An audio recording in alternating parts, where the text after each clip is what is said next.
हिन में मुंहिंजो नंढड़ी हिकिड़ी सम्झ आहे कॉर्पोरेट फार्मिंग त स्टाइल या मतिलबु हिकिड़ो अंदाज़ ज़मींदारी आहे न। मिसाल छॾियो हिकिड़े मिंट लाइ ज़मींदारी खे छॾियो त हिकिड़ी ऑर्गेनाइज़ेशन हूंदी आहे शहरी कारोबार को बि मीडिया जो हुजे अलिफ जो हुजे ॿियो जो हुजे हिकिड़ो चइबो आहे असीं चवंदा आहियूं पंहिंजी कारोबारी दुनिया ही सेठिया कल्चर आहे। हिकिड़ो सेठ वेठो आहे बसि हू सभु कुझु हलाए थो ठीकु। हिकिड़ो चइबो आहे त यार हिन ऑर्गेनाइज़ेशन में जेको अमूमन असां मल्टीनेशनल्स ॾिसंदा आहियूं चइबो आहे त यार ही कॉर्पोरेट कल्चर आहे। कॉर्पोरेट कल्चर आहे यानी हिते पोइ हिकिड़ी पूरा SOPs हूंदियूं आहिनि ही हूंदो आहिनि हिकिड़े माण्हू जा फ़ैसिला सिर्फ़ु न हूंदा आहिनि। हुते बि हिकिड़ो सेठ हूंदो आहे अल्टीमेटली उहो ॿाहिरि वेठो हुजे या पाकिस्तान में वेठो हुजे पर हिकिड़ो कॉर्पोरेट कल्चर क्रिएट थींदो आहे। हर कॉर्पोरेट फॉर्मिंग कॉर्पोरेट अंदाज़ सां ज़मींदारी इहो अगरि मिसाल तव्हांजी 500 एकड़ ज़मीन आहे मुंहिंजी 500 एकड़ ज़मीन आहे ऐं अगरि कॉर्पोरेट फार्मिंग करणु चाहियां मिसाल आउं चाहियां त बाबा आउं ही हारी ऐं कमदार वारो सिस्टम ख़तमु थो कयां। आउं 8 कलाक मुंहिंजी हारी जेको हूंदो उहो खेत मज़दूर हूंदो उहो 8 कलाक अची जॉब कंदो यूनिफॉर्म पाए ईंदो हीअं थींदो हूं थींदो मिसाल जेको बि आउं सोचियां हिन में छा बुराई आहे।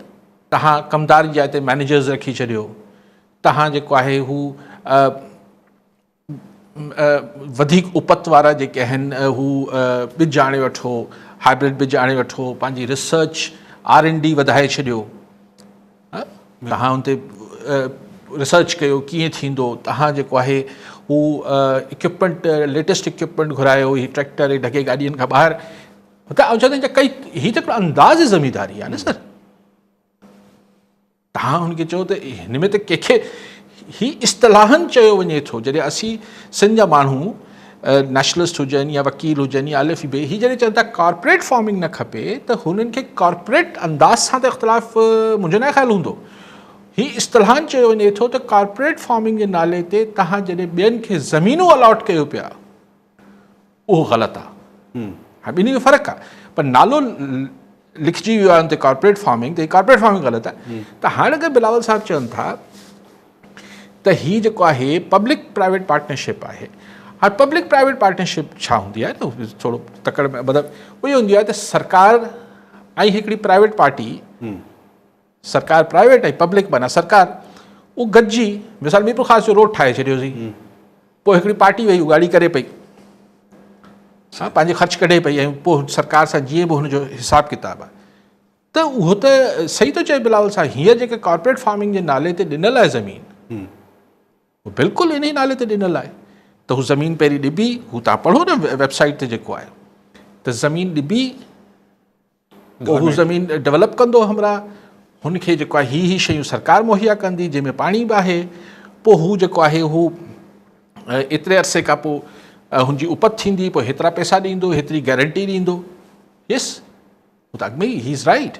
ही पब्लिक प्राइवेट पार्टनरशिप आहे पर ज़मीनूं त सिंध जूं ॾिनल आहिनि न। बिल्कुलु सिंध जे माण्हुनि खे या धुरियनि खे जेको एतिराज़ु आहे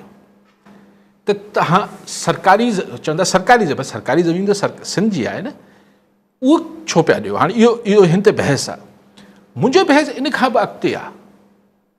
आउं इहा गुज़ारिश कयां थो त ठठे में तव्हां मिसाल अगरि 10,000 एकड़ ज़मीन ॾिनी आहे या 20,000 वॉट एवर मूंखे ख़बर न आहे फिगर त हुते अॻु में ई माण्हुनि वटि जेके अॻु में आबादी कंदड़ आबादी थींदड़ ज़मीन आहे आबादगार आहिनि हुननि वटि ई पाणी नथो पूरो थिए त जेको इज़ाफ़ी 10,000 एकड़ ज़मीन तव्हां ॾियो पिया उनखे छा सरकार जेको आहे हू वॉटर टैंकरनि में पाणी पहुचाईंदी त जॾहिं पाणी ई न हूंदो त पोइ ख़दशो इहो पैदा थी वञे थो त जिन्हनि जी हींअर आबादी थी रही आहे उहो त को 50 एकड़ जो हूंदो को 20 एकड़ जो हूंदो को 40 जो को 100 जो को 200 जो इहे हुननि जे हिसे मां पाणी कटौती थींदी ऐं हुननि 10,000 वारनि खे मिलंदी। ख़दशो मुंहिंजो अगरि मूंखां पुछो त मूंखे इहो आहे। हाणे अगरि सरकार चए थी त न सही असीं जेको आहे हिन RO प्लांट हणंदासीं पोइ असीं ड्रिप इरिगेशन कंदासीं इहो सरकार चई वठे पर इहो पॉसिबल केतिरो आहे हू फिज़िबल कीअं थींदी। हेठि हर जाइ ते पाणी खे RO प्लांट्स ते पाणी खे मिठो करणु या यूज़ेबल करणु को सवलो कमु आहे। काके मोटी साहब उहो उन ते ॻाल्हाए करे आयासीं त पाणी न हूंदो ज़मीन मतिलबु कीअं ॾेई सघो था सही ऐं हुन ज़मीन जो केरु बि मुक़ामी हुजे ग़ैर मुक़ामी हुजे हुन ज़मीन जो कंदो छा ऐं छो पोइ कंदो सो इन ते हाणे डायलॉग सिंध गवर्नमेंट कंदी मुख़्तलिफ़ धुरियुनि सां करणु खपे आउं सम्झां थो त हाणे एतिरो सिर्फ़ु चई छॾण त हीअ कॉर्पोरेट फार्मिंग न आहे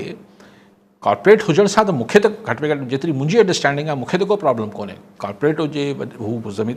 ट्रेडिशनल हुजे उन सां कहिड़ो थो फ़र्क़ु पए सुवालु इहो आहे त ज़मीन ॾिजे पई हू अवल त कंहिंखे ॾिजे पई चलो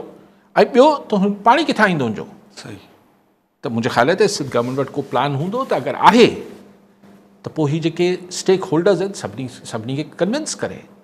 ईअं बाला ई बाला ठाहिण जी कोशिशि थींदी त उहो वरी हुनखे क़बूलियत न मिलंदी ऐं अगरि हुन ख़्याल में त हीउ फिज़िबल प्रोजेक्ट आहे त माण्हुनि खे ॿुधाईं त भई हितां पाणी ईंदो हीअं थींदो